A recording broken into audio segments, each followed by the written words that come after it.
Bismillahirrahmanirrahim. Assalamualaikum warahmatullahi wabarakatuh dan selamat petang. Saya Siti Aisyah binti Husaini. Pada hari ini, kumpulan kami akan membentangkan tajuk pertama iaitu sumbangan tamadun Islam kepada dunia dalam pelbagai bidang. Sebelum itu, perkara penting yang menjadi asas kemajuan sesebuah tamadun adalah ilmu itu sendiri. Kenapa ilmu? Ilmu penting bagi menentukan nilai sesebuah tamadun. Jatuh bangun tamadun itu juga bergantung kepada kekuatan dan kebijaksanaan pengasas dan juga pengikutnya dalam menentukan hala tuju seni bina tamadun tersebut.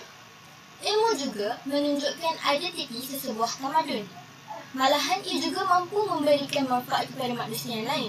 Contohnya seperti tamadun Mesopotamia, pengasasnya dikenali kerana kebijaksanaannya menggubal kod undang-undang Hammurabi. Selain itu, tamadun Huanghu juga dikenali sebagai peneraju dalam bidang pertanian kerana mereka mencipta cangkul dan sabit. Islam juga menekankan umatnya menuntut ilmu. Kepentingan ini telah pun direkodkan dalam hadis dan juga ayat Al-Quran. Hadis tersebut diriwayatkan daripada Abu Darda. Sesungguhnya, aku mendengar Rasulullah SAW bersabda, barang siapa melalui satu jalan untuk menuntut ilmu, maka Allah akan memudahkan jalan baginya untuk menuju ke syurga. Dalam Al-Quran, pada surah Al-Alaq ayat pertama yang berbunyi, Iqra, yang bermaksud bacalah. Islam juga mementingkan ilmu berdasarkan pembahagian ilmu, iaitu kepentingan kita untuk mempelajari ilmu fardu ain dan juga fardu kifayah. Pada hari ini, kita sering mendengar tamadun barat dijadikan rujukan dan dipandang tinggi kerana sumbangan mereka yang banyak dalam bidang sains moden.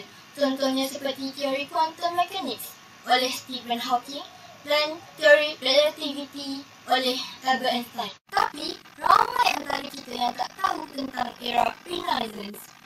Pada ketika ini, ilmu daripada tamadun Islam telah diambil dan dikaji oleh tamadun Barat. Hasil kajian mereka menemukan kepada pelbagai cabang-cabang ilmu baharu.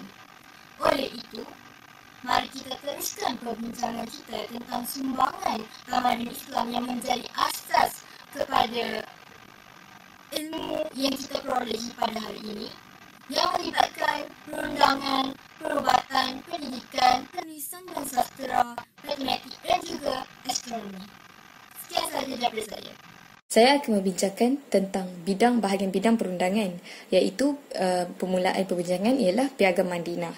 Piagam Madinah merupakan titik permulaan sumbangan tamadun Islam dalam sistem perundangan. Ia diasaskan oleh Nabi Muhammad SAW pada tahun 622 Masihi. Ia mempunyai 47 fasal. 23 fasal mengenai hubungan antara umat Islam sesama umat Islam, iaitu masyarakat Muhajirin dan masyarakat Ansar, manakala 24 fasal lagi ialah mengenai antara hubungan umat Islam dan juga bukan Islam, iaitu golongan Yahudi. Di dalam Piagam Madinah ini, semua penduduk bersetuju untuk dijadikan di dalam satu ummah. Hal ini kerana Nabi Muhammad tidak menggunakan prinsip the king can do no wrong dan berkuasa mutlak. Sistem ini amat popular dalam kalangan masyarakat pada zaman dulu. Baginda hanya menganggap dirinya sebagai seorang wakil dan Allah sebagai sumber kekuasaan. Piagam Madinah berbentuk inklusif dan bukan eksklusif. Ini kerana Piagam Madinah mengiktiraf kewujudan agama-agama lain. Kita dapat lihat seperti di dalam contoh, semasa kematian pemimpin Yahudi Abdul Wahab bin Ubay, Nabi Muhammad memberitahu Muaz bin Jabal supaya tidak memujuk orang Yahudi untuk meninggalkan agama mereka. Sebagai contoh, semasa pemerintahan Sultan Salahuddin Al-Ayyubi di Palestin, dicatatkan seramai lebih 100,000 penduduk orang Kristian termasuk lelaki, wanita dan kanak-kanak dijadikan tawanan di bawah tentera Islam. Berbanding apa yang telah dilakukan oleh tentera salib terhadap umat Islam sebelum ini yang dibunuh Sultan Salahuddin mengambil sikap untuk memaafkan kepada masyarakat Kristian, malah mereka diberi kebebasan setelah membayar wang tebusan.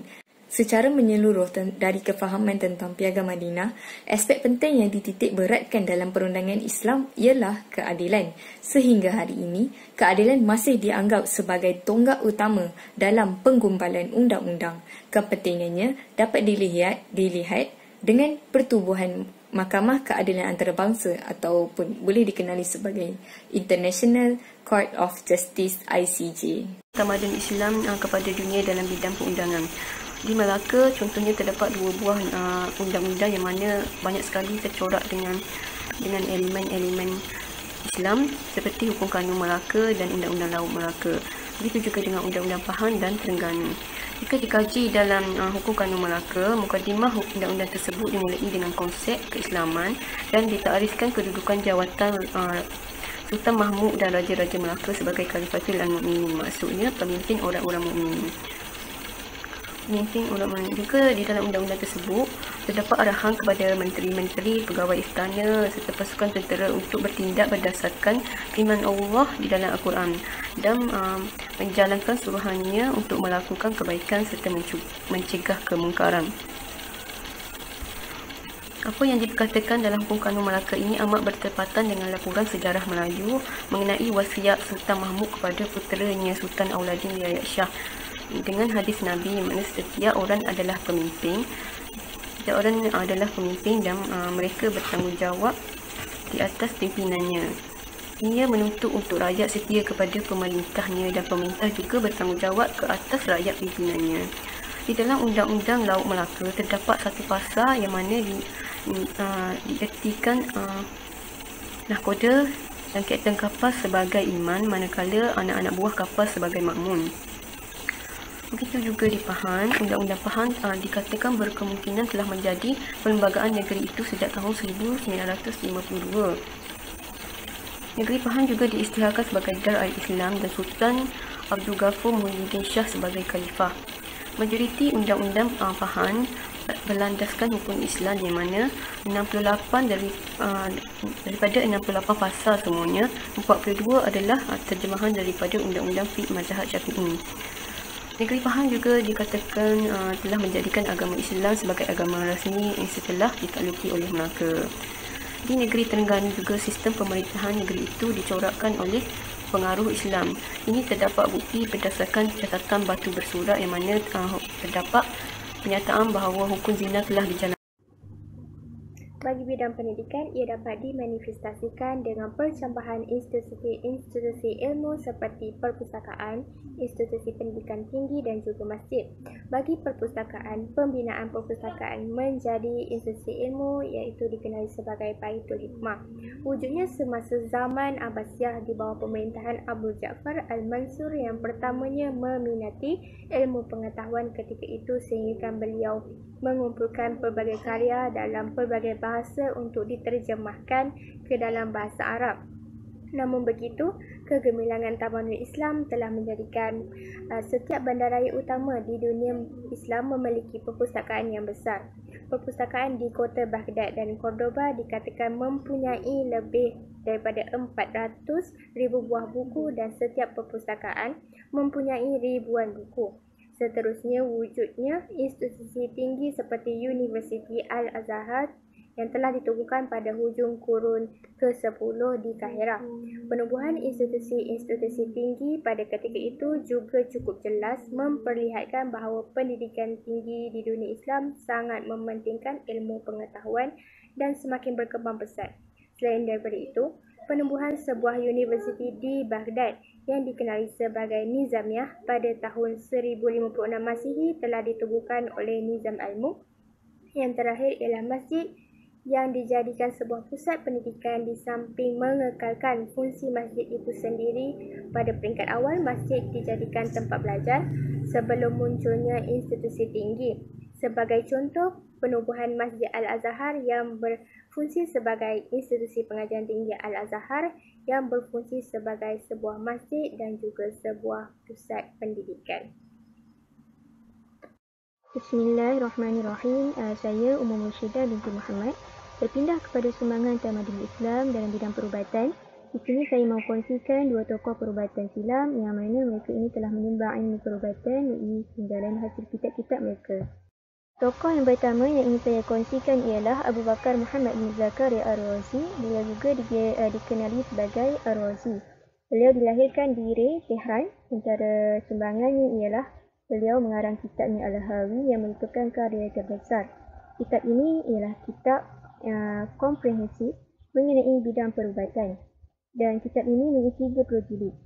Kemudian kitab ini diterjemahkan pertama kali pada tahun 1279 Masehi ke dalam bahasa Latin menggunakan tajuk Liber Continens, dan seterusnya kitab ini telah menjadi rujukan yang terpenting di Eropah selama berabad-abad. Seterusnya karya lain Ar-Razi adalah kitab Atib Al-Mansuri. Ia ditulis sebagai penghormatan kepada Khalifah Mansur Ibn Ishaq, diterjemahkan pada tahun 1480 Masehi dan diberi judul Liber Al-Mansuris. Antara perihal yang dibincangkan dalam kitab ini ialah pengaruh pernafasan ke atas kesihatan dan kepentingan menjaga pemakanan dan kebersihan antara alam sekitar. Seterusnya, Ar-Razi juga dianggap doktor pertama menemui rawatan untuk penyakit cacar dan campak. Beliau menulis dalam karyanya yang masyhur iaitu Al-Jurari wal Hisbah, dan yang mana kemudian karya ini diterjemahkan ke dalam bahasa Latin pada tahun 1565 Masehi. Tokoh yang kedua yang ingin saya kongsikan ialah Abu Qasim Khalaf Abdul Abbas Al-Zahrawi yang dikenali dengan gelaran Al-Zahrawi. Beliau merupakan seorang ahli bedah, ahli kimia, doktor yang terkenal di Andalusia. Beliau juga digelar bapa pembedahan moden. Antara sumbangannya ialah beliau merevolusikan dalam bidang pembedahan dengan mencipta alat-alat pembedahan baru serta kaedah-kaedahnya. Beliau juga mengarang dalam kitabnya At-Tasrif yang merupakan ensiklopedia perubatan khususnya dalam bidang pembedahan. Antara isinya, beliau menerangkan secara ilustrasi jenis peralatan yang digunakan ketika pembedahan. Kitab ini kemudian diterjemahkan pula ke dalam bahasa Latin sejak kurun ke-12 dan juga ke beberapa bahasa lain. Hingga kini kebanyakan alat-alat ciptaannya diguna pakai dengan beberapa pengubahsuaian. Sekadar itu saja saya dapat kongsikan dalam bidang perubatan. Sekian, terima kasih. Assalamualaikum warahmatullahi wabarakatuh. Nama saya Nur Fatin binti Abdul Rahman, nombor matrik 1815798. Hari ini saya akan bentangkan tentang sumbangan tamadun Islam kepada dunia dalam bidang penulisan dan kesusastraan. Kesusastraan tamadun Islam sebenarnya telah bermula sejak turunnya Al-Quran itu sendiri. Kesusastraan Al-Quran dapat dilihat daripada dua aspek, iaitu aspek keindahan bahasanya dan kebenaran isinya. Sehingga kan telah terbukti tiada siapa pun yang dapat menandingi keindahan bahasa yang terkandung di dalam Al-Quran. Pertama sekali, semua karya-karya penulisan yang dihasilkan oleh ilmuwan-ilmuwan Islam adalah sumbangan yang besar kepada dunia. Tidak kira dalam apa bidang sekalipun, seperti kitab-kitab falsafah, kitab-kitab fiqh, kitab-kitab perubatan, jurutera dan sebagainya. Karya-karya yang original dan bermutu menjadi popular sehingga ke negara barat. Bahkan ia diterjemah ke dalam pelbagai bahasa. Melalui proses penterjemahan inilah buah-buah fikiran Islam berpindah ke barat dan seluruh dunia. Antara karya-karya yang popular seperti Hikayat 1001 Malam ataupun dikenali sebagai The Arabian Night, Ali Baba, dan contoh seterusnya adalah Hai Ibnu Yaqzan, iaitu ditranslate dalam bahasa Inggeris sebagai A Life Son of Awaken oleh Ibn Tufail. Ibn Tufail merupakan seorang ilmuwan sastrawan yang sangat disegani di dunia Islam maupun di dunia Barat. Beliau pakar bukan dalam satu bidang sahaja, malah pelbagai bidang seperti bidang sastra, matematik, astronomi, perubatan dan sebagainya. Di dalam karya ini, beliau menceritakan tentang bagaimana seseorang boleh mengenal Tuhan walaupun tanpa guru, dengan hanya melakukan penelitian terhadap alam sekitar dengan menggunakan Al-Hawas, our five senses. Seterusnya adalah karangan Shahnameh, Epic Kings oleh Firdausi. Dan sebenarnya kesemua karya-karya ini bukanlah berasal daripada bahasa Arab. Ia sebenarnya datang daripada bahasa Parsi. Seterusnya dalam bidang penulisan, antara yang disumbangkan oleh tamadun Islam adalah khat, kaligrafi, tulisan Urdu, dan juga tulisan Jawi. Yang mana kedua-dua tulisan ini dipengaruhi oleh bahasa Arab itu sendiri. Sekian daripada saya. Assalamualaikum warahmatullahi wabarakatuh. Nama saya Batrisha binti Nur Hamizi, nombor matrik 1819296. Hari ini saya akan membentangkan kepada anda tentang bidang astronomi dalam sumbangan tamadun Islam. Apakah itu astronomi? Astronomi juga dikenali sebagai etimologi, ilmu falak, iaitu ilmu yang melibatkan dan membincangkan tentang planet-planet, tentang bumi, bulan, bintang, komet, nebula dan fenomena-fenomena yang berlaku di luar bumi. Ini ilmu yang sangat penting kerana menjadi rujukan dan panduan pelayar di lautan, pendaki yang sesat di hutan dan juga membantu kita untuk mengetahui tarikh-tarikh tertentu seperti kemunculan bulan Ramadan dan juga mengetahui apakah ramalan cuaca pada esok hari. Ramai sarjana Islam, Barat, India, China menelaah dan mengkaji rahsia-rahsia ilmu falak ini. Proses penterjemahan adalah proses yang sangat penting kerana ianya mampu mengembangkan ilmu, menukar ilmu sesama tamadun seperti yang dilakukan oleh Muhammad bin Ibrahim Al-Fazuri di mana beliau menterjemahkan karya astronomi India Siddhartha ke dalam bahasa Arab. Selain menterjemahkan buku yang ini seperti karangan Al-Majlis oleh Ptolemy. Tidak lupa juga kepada pemerintah yang sangat memandang tinggi, sangat mengambil berat tentang ilmu falak ini seperti Khalifah Al-Ma'mun di mana beliau mendirikan balai cerap yang berkos tinggi dan menyediakan segala kelengkapan untuk sarjana-sarjana astronomi bagi melakukan penyelidikan mereka. Adakah anda kenal Al-Khawarizmi? Al-Khawarizmi mahir dalam pelbagai bidang termasuk bidang astronomi. Karya beliau telah mengambil alih peranan karya-karya terdahulu dan menjadi rujukan dan panduan segala untuk semua sarjana astronomi pada zaman sekarang seperti jadual Zich. Dan karya-karya beliau juga telah diterjemahkan dalam bahasa Latin oleh Adelin Daribas. Oleh demikian, kita boleh mengetahui bahawa ilmu falak ini adalah ilmu yang sangat penting dan masih banyak belum diterokai kawan-kawan. Kawan-kawan? Okey, baiklah. Jadi kita akan berangsur kepada bidang seterusnya dan kesimpulan iaitu terima kasih. Assalamualaikum. Saya Nurul Fatin 151094 dan saya akan meneruskan dalam bidang matematik. Matematik bermaksud matematik berasal daripada perkataan Yunani yang bermaksud pengkaji atau pembelajaran, manakala dalam bahasa Arab pula nama lainnya ialah ilmu hisab, ilmu riyadi, ilmu ta'imi dan sebagainya. Jadi antara tokoh Islam yang ahli dalam ilmu matematik ialah Al-Khawarizmi, Al-Khindi, Al-Khayyam dan sebagainya. Jadi untuk dalam assignment ini saya telah memilih Al-Khawarizmi dan nama Al-Khawarizmi ialah Muhammad ibnu Musa Al-Khawarizmi. Al-Khawarizmi diambil sebenar nama tempat kelahiran beliau dan beliau mahir di dalam bidang astronomi, geometri, arimetri, falsafah dan muzik. Jadi antara sumbangan beliau dalam bidang matematik ialah konsep asas matematik iaitu sistem angka, algebra dan ilmu trigonometri. Dalam sistem angka pada asalnya diperkenalkan oleh ilmuwan dari India yang bernama Sinhi dan kemudian telah diubah suai dan disusun semula oleh Al-Khawarizmi iaitu sistem angka 1, 2, 3, 4, 5, 6, 7, 8 dan 9 dan kemudiannya telah ditambah dan diperkemaskan lagi oleh ilmuwan yang kedepannya. Pada kurun ke-9, Al-Khawarizmi telah menulis dua buah buku yang bernama Al-Jama'u wal Al-Tariq dan Hisab Al-Hind, di mana dua buku ini dijadikan rujukan asas arimetri. Di dalam kitab Al-Jama'u dan Al-Tariq, ia merangkumi berkaitan tentang operasi penambahan, pendarapan, penolakan dan pembahagian.